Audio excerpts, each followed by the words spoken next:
안녕하세요. 사연을 시작하기에 앞서 구독과 좋아요 부탁드려요. 감사합니다. 사연 시작해 볼게요. 저는 남편과 함께 8년을 살았어요. 처음 만난 건 고등학교 시절이었죠. 저희는 같은 반은 아니었지만 교내 독서 동아리에서 알게 되었어요. 당시에는 서로에게 특별한 감정은 없었어요. 친구로 지내다가 대학에 진학한 후에도 가끔 동창회에서 만났을 뿐이었죠. 그러다 졸업 후 우연히 같은 회사에 입사하게 되면서 자연스럽게 가까워졌어요. 회사 일로 함께 야근하고 서로에게 의지하면서 조금씩 감정이 싹 텄죠. 1년 정도 연애를 하다가 결혼을 결심했어요. 결혼 생활은 대체로 평탄했어요. 서로 바쁘게 일하느라 많은 시간을 함께 보내지는 못했지만 주말에는 가끔 데이트를 했고 서로를 존중하려고 노력했죠. 저는 고등학교 친구들과도 꾸준히 연락을 주고받았어요. 3개월에 한 번씩 친한 친구들과 정기적으로 모임을 가졌고 때로는 개인적으로 만나기도 했죠. 남편도 처음에는 제가 친구들을 만나는 것에 아무런 문제가 없다고 했어요. 오히려 친구들과 즐거운 시간을 보내고 오라며 격려해 주었죠. 너무 늦게 오지만 않으면 돼. 친구들이랑 즐겁게 놀다 와.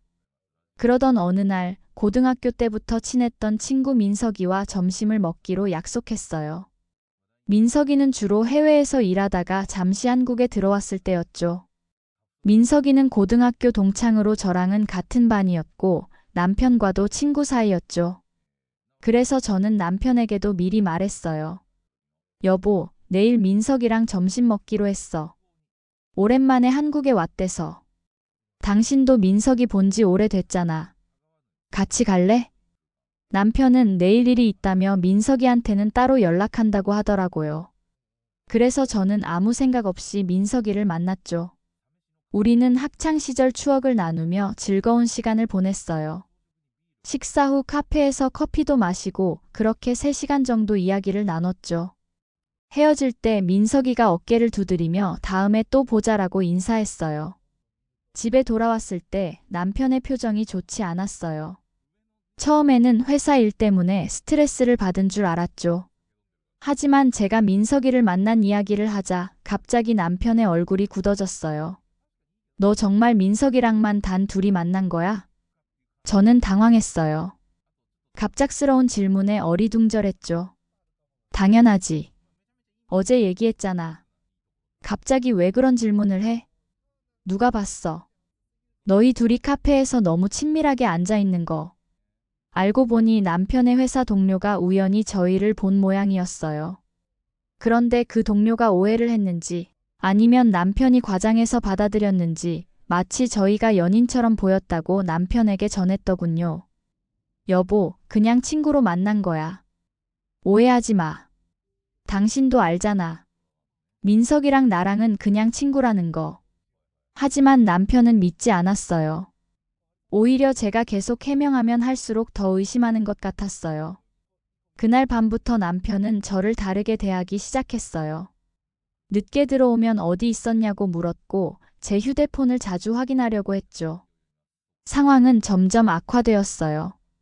남편은 친정까지 찾아가 저의 불륜에 대해 이야기했어요. 부모님께 저를 단속하라며 화를 내기도 했죠. 내가 착해서 그렇지 다른 남자들은 바로 이혼이에요.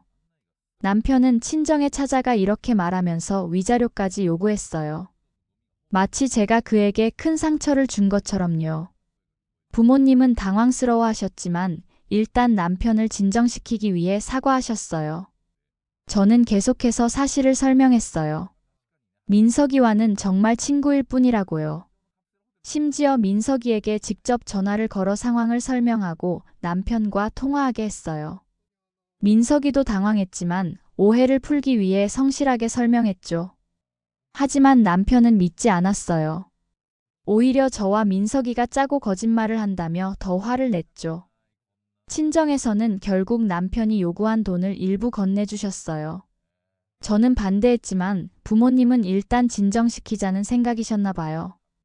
남편의 의심은 날이 갈수록 심해졌어요. 저는 정말 억울했죠. 전혀 하지 않은 일로 비난받고 감시당하고 심지어 제 가족까지 상처받게 된 상황이 견디기 힘들었어요. 그러던 어느 날 우연히 남편의 휴대폰을 보게 되었어요. 평소 같으면 그의 개인 물건을 함부로 보지 않았겠지만 그날은 남편이 샤워하는 동안 계속 메시지 알림이 울려서 무심코 보게 되었죠. 그리고 저는 충격적인 사실을 알게 되었어요. 남편이 바람을 피고 있었던 거예요. 그것도 저희의 고등학교 동창 중 한 명인 지혜와요. 지혜는 이미 결혼해서 5살 아이까지 있는 상황이었어요. 메시지 내용은 충격적이었어요. 그들은 이미 6개월 넘게 관계를 이어오고 있었고 심지어 저에 대한 이야기까지 나누고 있었더군요. 연희가 의심하는 것 같아. 하지만 걱정 마. 오히려 내가 연희를 의심하는 척하고 있어. 이 메시지를 보는 순간 머리가 하얘졌어요. 모든 것이 이해가 되었죠. 남편이 갑자기 저를 의심하기 시작한 것, 그리고 그토록 확신에 찬 모습으로 제가 바람을 피웠다고 주장한 이유까지요. 그것은 자신의 잘못을 덮기 위한 전략이었던 거예요. 더 충격적인 것은 지혜가 저와도 꽤 가까운 친구였다는 점이었어요. 고등학교 때는 같은 반이었고 졸업 후에도 종종 만나 이야기를 나눴었죠. 심지어 제 결혼식에도 참석했고 저희 집에도 몇 번 놀러 왔었어요. 그런 친구가 제 뒤에서 이런 일을 벌이고 있었다니. 처음에는 어떻게 해야 할지 몰랐어요. 충격과 배신감, 분노가 뒤섞여 머릿속이 복잡했죠. 하지만 곧 냉정을 되찾았어요. 증거를 모으기 시작했어요. 남편의 휴대폰 메시지를 몰래 사진으로 찍었고 통화 기록도 확인했어요. 남편의 계좌 내역을 살펴보니 호텔 비용과 선물 구입 등의 흔적도 있었죠. 모든 증거를 모은 후 저는 남편에게 이야기했어요. 당신이 지혜와 바람 피우고 있는 거 다 알아. 남편의 얼굴이 창백해졌어요. 처음에는 부인하려 했지만 제가 증거를 보여주자 더 이상 변명할 수 없었죠. 미안해. 한 번의 실수였어. 하지만 저는 이미 메시지로 그들의 관계가 일회성이 아니라는 것을 알고 있었어요. 그들이 주고받은 메시지 중에는 오늘 밤에도 만날 수 있을까? 우리 호텔방에서 있었던 일 생각나? 연희가 의심 안 해? 같은 내용도 있었어요. 심지어 지혜가 연희한테는 어떻게 하고 있어? 전혀 눈치 못 챈 거 맞아? 라고 물었을 때 남편은 걱정 마. 내가 오히려 연희가 바람 피운다고 몰아갔어. 누구도 우리를 의심하지 않을 거야. 라고 답했더군요. 남편은 무릎을 꿇고 용서를 빌었어요. 자신의 잘못을 인정하며 다시는 그런 일이 없을 거라고 맹세했죠. 미안해. 지혜는 그냥 실수였어. 한 번만 봐줘. 그 순간 떠올랐어요. 그가 저를 의심할 때 친정에 가서 돈을 요구하며 했던 말들이요. 내가 착해서 그렇지 다른 남자들은 바로 이혼이에요. 그 위선적인 말이 귓가에 맴돌았어요. 이혼하자. 제 대답은 단호했어요. 남편은 놀라며 계속 용서를 구했지만 제 마음은 이미 정해졌어요. 지난 몇 개월간 제가 겪었던 정신적 고통, 그리고 친정까지 가서 돈을 요구했던 뻔뻔함을 생각하면 더 이상 함께할 수 없었어요. 저는 곧바로 이혼 절차를 시작했어요. 그리고 동시에 모든 동창들에게 진실을 알렸죠. 남편이 저에게 누명을 씌우고 돈을 요구했던 사실, 그리고 실제로는 그와 지혜가 불륜 관계였다는 사실을요. 증거의 일부도 함께 공유했어요. 일부였지만 증거들은 너무나 명백했고 누구도 부정할 수 없었어요. 동창들의 반응은 즉각적이었어요. 모두가 남편과 지혜를 비난했고 저에게 위로의 말을 전했죠. 특히 남편이 저에게 누명을 씌운 후 친정에까지 가서 돈을 요구했다는 사실이 알려지자 그의 이미지는 완전히 추락했어요. 어떻게 그런 짓을 할 수 있어? 자기가 바람 피우면서 오히려 무고한 연희에게 누명을 씌우고 돈까지 요구하다니. 진짜 쓰레기네. 사람 취급을 할 수가 없어. 그 자식 그동안 우리 앞에서 얼마나 애처가인 척했는데 뒤에서는 와이프 친구를 건드렸네. 동창 카톡방은 두 사람을 비난하는 메시지로 폭발했어요. 몇몇 친구들은 지혜의 남편에게도 이 사실을 알려줘야 한다고 했고, 결국 그 소식은 지혜의 가정에도 전해졌죠. 지혜의 상황은 더 심각해졌어요. 그녀의 남편은 이 사실을 알게 된 후 즉시 이혼을 요구했고, 그녀는 아이의 양육권도 빼앗길 위기에 처했어요. 동창들 사이에서 지혜와 제 남편은 더러운 관계라는 이름으로 불리며 철저히 외면당했죠. 모임이 있어도 초대받지 못했고, 누군가 그들의 이름을 언급하면 다들 경멸의 표정을 지었어요. 둘 다 인간 쓰레기야. 지혜는 아이까지 있으면서 어떻게 친구 남편하고 저런 것들도 사람이라고. 진짜 소름 끼쳐. 심지어 남편의 회사에서도 이 소문이 퍼졌어요. 제가 의도한 것은 아니었지만 동창 중 한 명이 우연히 남편의 회사 동료와 아는 사이였고, 그렇게 소문은 걷잡을 수 없이 퍼져나갔죠. 결국 남편은 회사에서도 따돌림을 당하게 되었고, 몇 달 후 사직서를 제출했다고 들었어요. 지혜도 마찬가지였어요. 그녀는 원래 아이의 유치원에서 학부모 회장을 맡고 있었는데, 이 소문이 퍼지자 다른 학부모들이 그녀를 따돌리기 시작했고, 결국 회장직에서 물러날 수밖에 없었대요. 이혼 절차는 생각보다 빨리 끝났어요. 남편은 자신의 잘못을 인정했고, 제가 요구한 조건을 대부분 수용했어요. 친정에서 받아간 돈도 모두 돌려주었고, 위자료도 지불했죠. 이혼 후 저는 잠시 해외여행을 떠났어요. 마음의 상처를 치유하기 위해서요.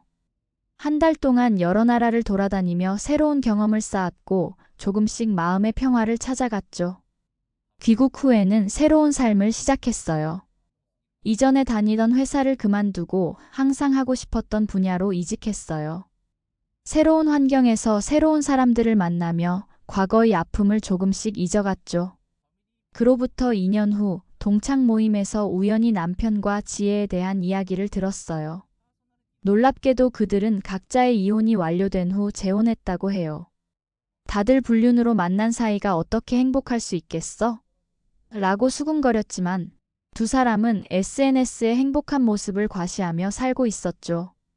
하지만 그 결혼도 오래가지 못했대요. 불과 8개월 만에 두 사람 사이에 금이 가기 시작했다고 해요. 지혜가 또 바람을 피웠대. 이번에는 진석이 사업 파트너랑. 진짜 대단하지 않아? 어떻게 남편이 사업 파트너랑 바람을 피냐? 동창의 말에 저는 쓴웃음을 지었어요. 모든 것을 잃고 함께 재혼했는데 고작 8개월 만에 또다시 바람을 피웠다니. 사람은 참 안 변하는 것 같다는 생각이 들었죠. 그러니까 말이야. 그래서 진석이 걔 완전 망했다더라. 진석이 지혜랑 재혼하고 사업 시작한 건데 사업 파트너가 돈을 가지고 도망갔잖아. 근데 알고 보니 그 파트너랑 지혜가 붙어먹고 있었던 거지. 2번이나 같은 방식으로 배신당한 거야. 업보라고 해야 하나? 다른 친구가 말을 이었어요. 업보지. 결국 지혜도 그 사업 파트너랑 붙어먹다가 낙동강 오리알 됐잖아. 벌 받는 거지. 그렇게 두 사람은 완전히 나락으로 떨어졌다고 해요. 자신들의 파렴치한 행동 때문에 모든 것을 잃어버린 거예요. 이런 소식을 들으며 저는 복잡한 감정이 들었어요. 한편으로는 그들이 자신의 행동에 대한 대가를 치르고 있다는 생각에 약간의 통쾌함도 있었지만, 다른 한편으로는 그렇게까지 몰락한 그들의 모습을 상상하니 약간의 연민도 느껴졌어요. 하지만 결국 그것은 그들이 스스로 선택한 결과였죠. 처음이 어렵지 한 번 넘어선 선은 다시 넘기 쉬운 법이니까요. 저는 얼마 전에 새로운 사람을 만났어요. 서로를 천천히 알아가는 중이지만 이번에는 더 신중하게 관계를 발전시키고 있어요. 과거의 경험이 저를 더 강하게 만들어준 것 같아요. 지나고 보니 그 고통스러웠던 시간이 오히려 저에게는 축복이었는지도 모르겠어요. 만약 그때 진실을 알지 못했다면 아마도 저는 지금까지도 거짓말과 의심 속에서 불행한 결혼 생활을 이어갔을 테니까요. 때로는 가장 큰 상처가 가장 큰 성장으로 이어지기도 하고 가장 믿었던 사람에게서 배신을 당하기도 하죠. 하지만 결국 중요한 건 그런 상황에서 어떻게 대처하느냐인 것 같아요. 저는 이제 과거에 연연하지 않고 앞으로만 보려고 해요. 새로운 시작, 새로운 관계, 그리고 새로운 꿈을 향해 나아가고 있죠. 그리고 그 과정에서 자신의 가치를 잊지 않으려고 노력하고 있어요. 그리고 때로는 생각해요. 만약 그때 남편의 휴대폰을 보지 않았다면, 만약 그 메시지를 발견하지 못했다면 제 인생은 어떻게 달라졌을까? 하고요. 하지만 그런 생각은 오래가지 않아요. 중요한 건 과거가 아니라 현재, 그리고 앞으로의 삶이니까요. 제 긴 이야기를 끝까지 들어주셔서 감사합니다. 구독과 좋아요, 알림 설정까지 잊지 마세요.